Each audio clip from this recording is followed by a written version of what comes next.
네, 주가 조작 또 폭락 사태를 수사하고 있는 검찰은 어제 라더견 투자자문업체 대표를 포함해서 핵심 피의자 3명을 잇따라 체포했습니다. 이번 사태에서 정재계와 법조계, 연예계는 물론 유력 일간지 대표 출신의 언론계 인사까지 사회 고위층 인사들이 라 대표 일당 주변에서 줄줄이 등장해 이들의 역할에도 의혹이 커지고 있습니다. 검찰은 라 대표 등에 대한 구속영장을 조만간 청구한 뒤 수사 범위를 넓혀 나갈 것으로 보입니다. 이번 사건 사회일부 윤성훈 기자와 이야기 나눠보겠습니다. 어서 오십시오. 안녕하세요. 네, 전문 용어도 좀 등장하기 때문에 매의 눈으로 취재한 내용 좀 쉽게 설명 부탁드리겠습니다. 자, 일단 라더견 일단 이렇게 규정되고 있는 3명이 체포됐는데 어떤 혐의인가요? 네, 검찰이 체포영장에 적시한 혐의는 시세 조종 혐의와 금융당국 허가 없이 투자업을 진행한 혐의입니다. 네. 또 범죄 수익을 은닉하려 한 혐의도 적용했습니다.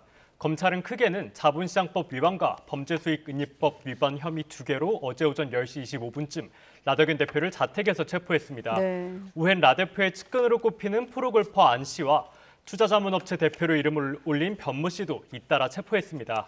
이들은 라 대표를 도와 투자자를 적극적으로 모집하고 투자금을 시세 조종하는 데 사용한 혐의를 받고 있습니다. 예. 소환 조사부터 할 거로 예상이 되는데 곧장 체포가 이루어져서 이것도 이례적인 상황인 거죠? 네, 대개는 피의자들을 체포할 때 소환 조사를 먼저 거치는 게 좀 일반적입니다. 네. 그런데 검찰은 피의자들과의 소환 조사 일정도 아예 조율하지 않았고 그러다 보니 피의자들이 소환 조사에 불응했던 것도 아닙니다. 이런 단계를 모두 건너뛰고 3명의 체포영장을 법원에서 발부받아 집행한 건 상당히 이례적인데요. 검찰 관계자는 이들의 혐의가 무겁고 도주와 잠적할 우려가 크다며 체포 사유를 밝혔습니다. 금융당국과 합동수사팀이 만들어진 지 11일 만에 첫 신병 확보에 나선 시도입니다. 그동안 검찰은 관련 취재 대응에 대해 상당히 조심스러워했는데 이런 수사 전략을 미리 염두에 두고 세워나갈까 조심스러워했던 걸로 보입니다. 네. 특히 법원이 체포영장을 발부한 것에 대해서는 검찰이 어느 정도 혐의 입증에 성공한 것이란 평가도 나옵니다. 네, 혐의 일정 부분이 소명된 것 같다. 자, 그렇다면 남은 체포 시한 동안 어떤 부분을 좀 검찰이 들여다볼까요? 가장 중요하게 보는 대목이 어떤 겁니까? 네, 우선은 영장에 적시한 혐의들을 모두 살펴는 보겠지만 가장 중점적으로는 주가 상승과 폭락에 있어서 인위적인 개입이 있었는지를 확인할 것으로 보입니다. 네. 시세 조정이 있었다면 어떤 방식으로 이뤄졌고 이런 방식을 누가 알고도 투자에 참여했는지를 확인하는 것도 중요한 수사 포인트입니다. 검찰은 라 대표의 최측근 수행기사 2명을 어제와 오늘 각각 불러 조사한 것으로 확인됐습니다. 이들은 라 대표의 동선과 자금 흐름까지도 파악한 인물로 알려져 있는데요. 라 대표가 누구와 언제 만났는지 등을 캐묻고 이를 라 대표 진술과도 대조할 것으로 보입니다. 검찰이 라 대표 등의 소환 조사도 건너뛰고 체포할 만큼 혐의가 무겁다고 판단해 라 대표 등에 대한 구속영장 청구는 당연한 수순이 될 것으로 보이는데요. 검찰은 체포 시한인 48시간 동안 충분히 조사해 영장 청구를 할 가능성이 높지만 혐의 입증 등의 속도가 난다면 이르면 오늘 청구할 가능성도 배제할 수는 없습니다. 네, 지금 투자 피해자들도 잇따라서 법적 대응에 나서고 있는데 어제도 60여 명이 고소에 나섰죠? 네, 그렇습니다. 투자 피해자 66명은 1,350억 원 가량의 피해를 입었다며 라 대표를 포함해 일당 6명을 사기와 배임 혐의 등으로 고소했습니다. 피해자들의 변호인은 이번 사태는 일반적인 주가 조작을 넘어 폰지 사기라고 주장하고 있습니다. 변호인 이야기 직접 들어보시겠습니다. 이 사건의 핵심은 단순한 주가 조작 사건이 아니고 가치 투자를 빙자한 폰지 사기라는 겁니다. 그래서 피해자들은 통정거래 매매에 대한 인식도 없었고 다만 투자 피해자들이 거액의 돈을 맡기면서 불법적인 투자 방식을 몰랐다는 게 이해되지 않는다는 반응도 나옵니다. 피해자가 아닌 시세조종 가담자로 봐야 하는 것 아니냐는 지적인데요.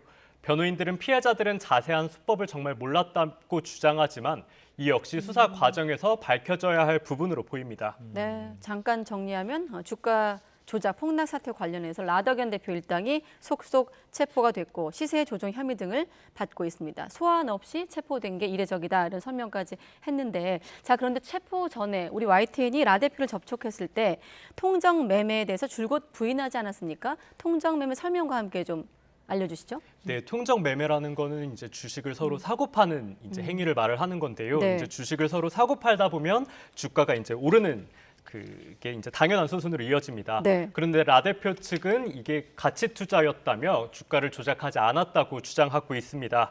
당연히 시세 조종, 통정 매매도 부인하고 있는 상황이고요. 앞서 YTN 취재진에게도 투자 종목들의 시가총액이 20조 원에 달하는데 이를 자신이 어떻게 띄울 수 있느냐고 말했습니다. 이어서 들어보시겠습니다.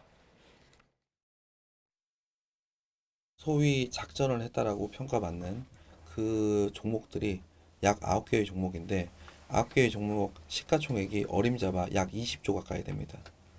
제가 20조의 시가총액을 작전할 수 있는 사람이라면 제가 정말 대단한 능력을 가진 사람인 것 같고요. 그러나 라 대표 주변인들은 휴대폰 200여 대를 동원해 서로 주식을 사고 팔며 주가를 띄웠다고 증언하고 있습니다. 네. 또 라 대표 스스로도 주식을 사고 파는 구조를 설계했다고 말하는 녹취가 언론에 공개되기도 했습니다. 금융위 관계자 역시 오랜 기간에 걸쳐 여러 수법이 활용됐다면 시총이 크더라도 주가 상승이 이뤄지는 것은 가능했을 거라며 주가 조작 개입에 무게를 실었습니다. 라 대표는 또 폭락 책임에 대해서도 선을 그었는데요.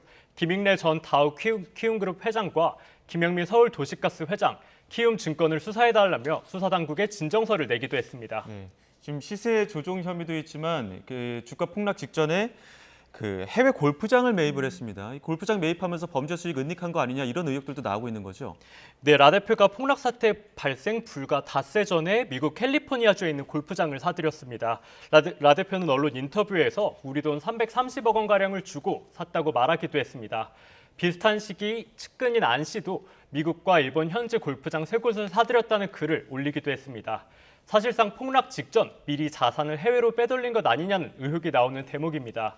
이와 별개로 라 대표 측은 국내 식당과 골프 업체 등을 사들여 투자 수익금을 해당 업체에서 받도록 했다는 증언도 나오고 있는 상황입니다. 네. 휴대폰 200여 대가 동원된 통정 매매, 그다음에 골프장 330억을 사들였다. 뭐 우리가 상식적으로 좀 쉽게 볼 수 없는 일인데, 자 그렇다면 자산 세탁, 은닉부터 조세 포탈 창구로도 활용됐다고 볼 수 있을 것 같은데 검찰은 어떻게 보고 있습니까? 네, 검찰은 영장에 적시한 자산 은닉 혐의는 물론 조세 포탈 혐의도 들여다보겠다고 강조하고 있습니다. 확인할 사항이 많아 체포 영장에까지 적시하지는 못했지만 구속영장이나 기소할 때는 혐의를 추가할 수 있다고도 가능성을 열어뒀습니다. 네. 만약 해당 업체와 자산들이 범죄 수익에 의한 것이라면 환수도 가능해집니다. 검찰도 아예 전담 인력이 집중적으로 살펴보고 있고 범죄 수익을 철저하게 환수하기 위해 모든 조치를 강구하겠다며 강한 의지를 피력했습니다. 네, 지금 뭐 주가 조작부터 뭐 수익, 뭐 해외 수익 해외 은닉까지 뭐 이런 이야기들도 나오고 있는데 새로운 정황도 있습니다. 무자본 M&A 정황도 포착이 됐다고요? 네, 라 대표 측은 올해 2월 유상증자 형태로 10억 원을 투자해 인터넷 언론사 지분 99%를 사들였습니다. 그런데 인수자금은 고스란히 자신들의 투자 자금으로 다시 사용됐습니다. 언론사 대표 명의로 판 증권사 계좌에 인수 자금을 넣고 이를 자신들의 투자 자금으로 쓴 것도 모자라 매수를 통한 투자도 진행했다는 겁니다. 직접 들어보시겠습니다. 그 휴대폰 걔네들이 개통시켜가지고 그렇게 지들 돈을 지들이 굴린 거예요. 대표 저기로 해가지고 신용거래를 해버렸잖아요. 그러다 보니까 이제 피해가 일파만파 돼버린 거죠. 이게 언뜻 보면 자금 10억 원을 들여 언론사를 인수한 것 같지만 실질적으로는 자기 자본금 없이 언론사를 통째로 인수한 상황입니다. 네, 그렇군요. 그래서 무자본 M&A다. 사실 이번 논란 초기에는 연예인들 이름이 많이 등장했었는데 지금 최근 기사를 보면 정계, 또 언론계 인사까지 깊숙이 관여한 정황이 나타나고 있는 거죠. 네, 언론사 인수가 추진되기 전인 올해 1월쯤 청와대 행정관 출신이자 장모 국회 공직자윤리위원이 인터넷 언론사 편집국장을 직접 접촉했습니다. 네. 장 위원이 라 대표가 제대로 된 언론사를 만들어보고 싶어 한다며 편집국장에게 소개시켜줬고 이후 인수 절차가 착착 진행됐다는 겁니다. 이 과정에서 장모 위원의 소개로 개입되는 언론계 인사가 한 명 있습니다. 조선일보 전 대표이자 발행인이었던 김문순 현 조선일보 미디어연구소 이사장입니다. 김 이사장은 이들에게 언론사 확장과 관련한 방향을 조언해주고 500만 원의 고물료를 챙긴 것으로 드러났습니다. 장 위원과 김 이사장은 회사 인수 과정에만 관여한 게 아닙니다.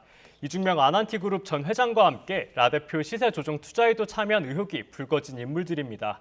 논란이 일자 장 위원은 사의를 표명하고 공직자윤리위원회에서 물러났고 김 이사장은 아직 아무런 입장을 밝히지 않고 있습니다. 예, 뭐 정계, 언론계뿐만 아니라 지금 법조계에서도 익숙한 인물의 이름이 나오고 있습니다. 주가 조작 세력 법률 자문 맡았던 박영수 전 특검 두고도 논란이 일고 있지 않습니까? 네, 박영수 전 특별검사는 라씨의 측근으로 꼽히는 골퍼 안모 씨가 운영하는 골프 아카데미와 승마 연습장에서 법률 자문을 맡은 것으로 최근 확인됐습니다.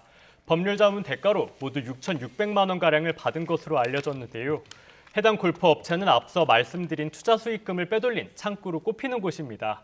라 대표에게 어떤 자문이 이뤄진 것인지 확인을 요청했지만 검찰에 가서 말하겠다며 즉답을 피했습니다. 박 전 특검 측 법률 대리인은 업체들이 주식 투자 사건에 관련된 기업인지 몰랐다. 또 자문료를 받은 것 말고 투자 등이 이뤄진 건 없었다고 해명했습니다. 이런 해명에도 수천만 원의 자문료가 오고 간 배경이 석연치는 않아 보입니다. 결국 이번 사태에서 정계와 재계, 관계, 언론계 인사 등까지 복잡하게 연루된 만큼 단순한 투자 사기로 보기는 어렵습니다. 결국 수사 당국이 수사의 속도를 내면서도 라 대표 주변에서 활동한 이들, 유력 인사의 역할과 관련된 의혹 역시 철저히 규명해야 한다는 지적이 나오고 있습니다. 네, 동명이인이 아니라 50억 클럽 속의 그 박영수 전 특검 맞죠? 네, 그 사람 맞습니다. 네, 알겠습니다. 여기까지 듣겠습니다. 사회부 윤성훈 기자였습니다. 수고했습니다.